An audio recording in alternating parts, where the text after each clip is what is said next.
Las obligaciones en el derecho romano, atendiendo al objeto y a su eficacia procesal. Hola a todos, mi nombre es Karen Anaí Santiago Balcázar y hoy les voy a presentar un análisis extenso y detallado sobre un tema central en la teoría jurídica antigua y moderna: las obligaciones en el derecho romano, específicamente clasificadas por el tipo de objeto y por la eficacia procesal. Esta clasificación nos ayuda a comprender mejor cómo los romanos definieron la forma en la que los ciudadanos debían cumplir con sus compromisos, qué consecuencias legales se derivaban del incumplimiento y qué principios éticos acompañaban el cumplimiento voluntario. Pero además, estas nociones no quedaron atrapadas en el pasado. Las seguimos viendo presentes y siendo la base estructural del derecho civil contemporáneo, por lo que su estudio es esencial para estudiantes, abogados y teóricos del derecho.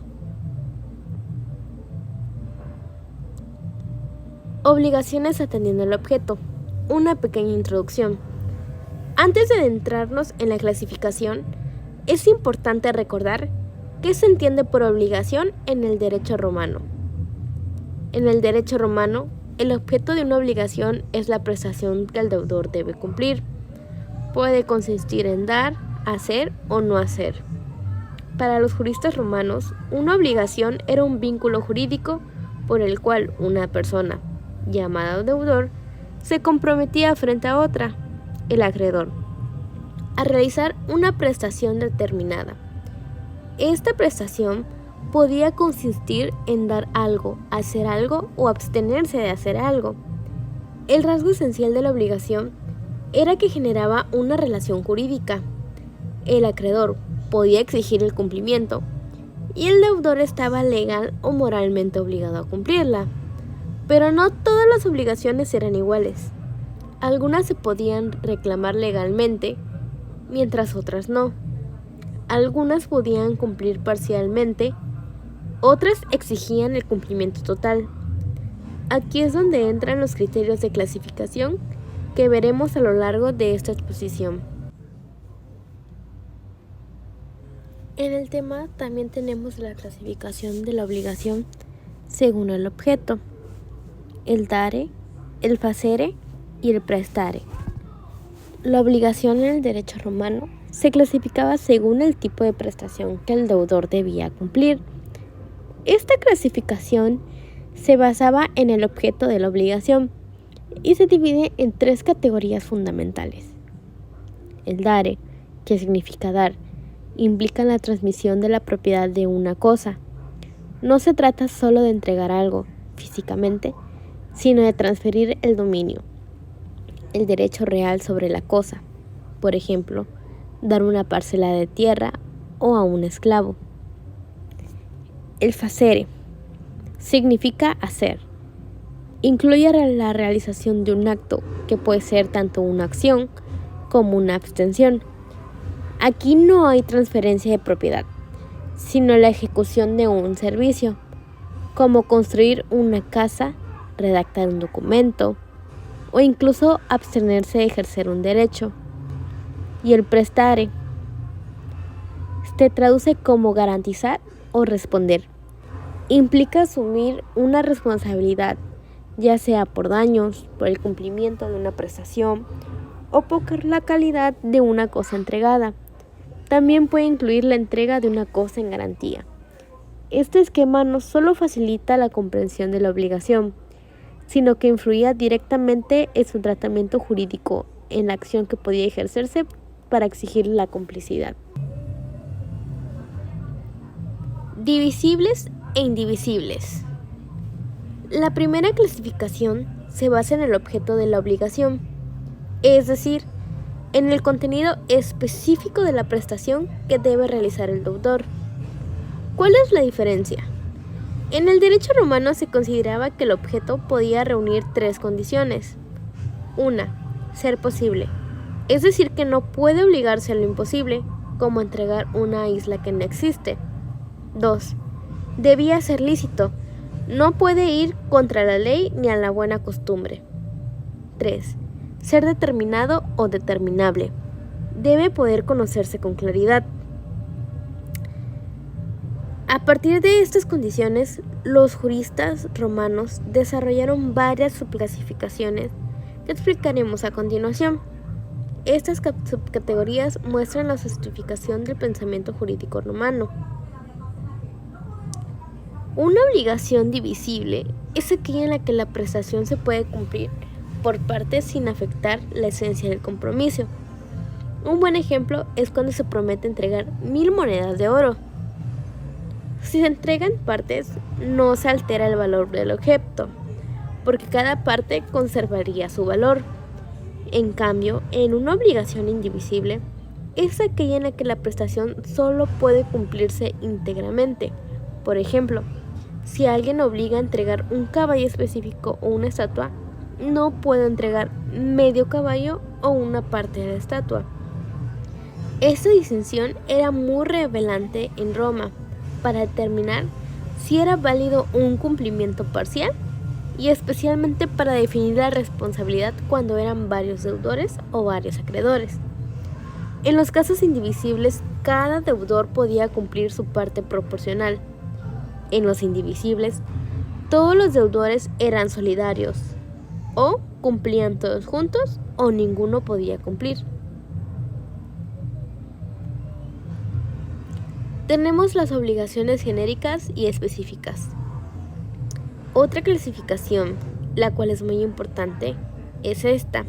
En una obligación genérica, el objeto se determina por el género o la clase al que pertenece. Por ejemplo, prometo entregar trigo. No se especifica cuál trigo, sino que solo debe ser del género mencionado. Esta modalidad ofrece una ventaja procesal. Si el trigo se perdía accidentalmente, el deudor fácilmente podía entregar otro del mismo tipo, puesto que no hay una especificación o una personalización detallada de lo que se pidió, en contraste a una obligación específica que hace referencia a un objeto perfectamente individualizado y detallado. Por ejemplo, entregar esta esclava llamada Ana. Se es muy detallado con el objeto, esta esclava llamada Ana. Si hubiera dicho esta esclava o una esclava, se podía entender que es como una obligación genérica. Sin embargo, al decir esta esclava llamada Ana, se está haciendo detallado y le da una personalidad al objeto. O esta casa ubicada en el Palatino. En este caso, si el objeto se pierde y es culpa del deudor, se considera incumplimiento total. Si se pierde sin culpa, puede extinguir la obligación. Esta distinción refleja el grado de responsabilidad del deudor y el nivel de seguridad jurídica para el acreedor, lo cual también era muy valorado en los contratos romanos. Tenemos las alternativas y facultativas. Otra categoría relevante en función al objeto son estas. En una obligación alternativa, el deudor se compromete a cumplir una de varias prestaciones posibles. Por ejemplo, entregar un caballo o entregar 100 denarios. En este caso, el deudor puede elegir cuál cumplir, salvo pacto en contrario. En cambio, en una obligación facultativa, solo hay una obligación, pero el deudor puede voluntariamente sustituir esta prestación por otra. Por ejemplo, está obligado a entregar un esclavo, pero puede entregar 100 denarios en su lugar. Aunque la diferencia es sutil, es importante. En la alternativa hay múltiples objetos posibles desde un inicio. En la facultativa solamente uno, pero con una posibilidad de sustitución, siempre y cuando esta sustitución equivalga a lo mismo del valor que el objeto. Esta clasificación fue útil para facilitar la negociación de contratos y adaptarlos a las necesidades prácticas. Demuestra que el derecho romano ya reconocía el valor de la flexibilidad contractual. Según la fuente civil, honoraria y natural. Además de clasificar la obligación por su objeto, los juristas romanos también las distinguían por la fuente legal de donde procedían. Las obligaciones civiles eran las que surgían del ius civili, es decir, del derecho que aplicaba solo a los ciudadanos romanos. Estos tenían plena eficacia jurídica y podían exigirse ante los tribunales. Las obligaciones honorarias hacían del ius honorarium el derecho creado para los pretores por parte de los edictos. Estos venían a complementar, corregir o adaptar el derecho civil, y aunque no siempre eran exigibles por acción civil, sí lo eran mediante procedimientos pretorios. Por último, las obligaciones naturales eran aquellas que no daban derecho a una acción judicial, es decir, no podían ser exigidas por el Estado. Sin embargo, su cumplimiento era moralmente correcto, y si el deudor pagaba voluntariamente, no podía exigir la devolución. Esta clasificación muestra cómo los romanos supieron combinar normas jurídicas con principios de equidad y ética. Eficacia procesal. ¿Se puede exigir en un juicio? Pasamos ahora con el segundo eje de esta exposición, la eficacia procesal de las obligaciones. En este concepto responde la pregunta: ¿puede el acreedor acudir al juez para obligar al deudor a cumplir? En el caso de la obligación civil, la respuesta era sí. El acreedor tenía una acción judicial disponible para reclamar el cumplimiento, la indemnización o la ejecución forzosa. En cambio, en la obligación natural no se generaba una acción judicial, no podía ser exigida por la fuerza.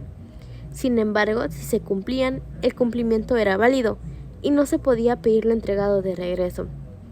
Esta distinción es esencial para entender el límite entre lo jurídicamente exigible y lo éticamente recomendable. Para los romanos, el derecho no solo era un sistema de normas, sino también un modelo de comportamiento social. Veamos algunos ejemplos para diferenciar mejor la obligación civil y natural. Una obligación civil típica sería de la que nace de un contrato de compra-venta. El vendedor debe entregar el bien vendido y el comprador debe pagar el precio. Una obligación natural puede ser una deuda contraída por un esclavo. Como los esclavos no tenían personalidad jurídica, no puede exigirse el pago judicialmente. Sin embargo, si el dueño pagaba esa deuda, el acto era válido y honorable. La actio, mecanismo procesal para exigir un cumplimiento. Uno de los aspectos más innovadores del derecho romano fue el desarrollo de la actio, que era el instrumento procesal mediante el cual un ciudadano podía exigir el cumplimiento de una obligación. La actio no era simplemente una demanda, era el derecho concreto a acudir al juez para reclamar lo que era debido. Representaba la protección legal del derecho subjetivo. Sin actio, no había forma de hacer valer el derecho. Era prácticamente como si no existiera. Gracias a este sistema, el derecho romano alcanzó un grado de sofisticación procesal extraordinario para su tiempo, permitiendo que los acuerdos privados tuvieran fuerza obligatoria respaldada por el Estado. Los efectos procesales: litis contestatio y sentencia. Ahora veremos los efectos procesales que se derivan de la obligación. La litis contestatio marcaba el momento en que las partes se comprometían formalmente al juicio. A partir de ese instante, el objeto del proceso quedó fijo.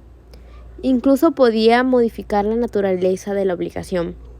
Se decía que la obligación civil original se extinguía y nacía una nueva derivada del proceso judicial. La sentencia era la decisión del juez que resolvía el conflicto. No solo daba por determinado el litigio, sino que generaba un título ejecutivo, es decir, un mandato con fuerza para ser ejecutado, incluso contra la voluntad del deudor. Finalmente, la ejecución podía ser personal, como la entrega personal del deudor con ciertos casos antiguos, o patrimonial, mediante el estado del embargo de los bienes. Esta fase muestra cómo el derecho romano no solo se preocupaba por la existencia de la obligación, sino también por su efectividad jurídica.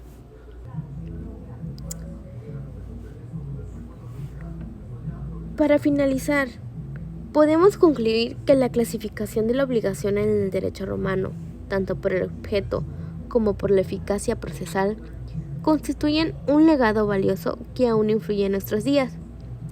Gracias a esas distinciones tenemos que se garantiza la claridad jurídica, se asegura la seguridad procesal y se preserva un enfoque ético del derecho. El estudio de estas figuras no solamente es una lección de historia del derecho, sino una herramienta para mejorar nuestro sistema jurídico actual. Muchas gracias por la atención y quedo atenta ante cualquier duda o comentario que quieran compartir.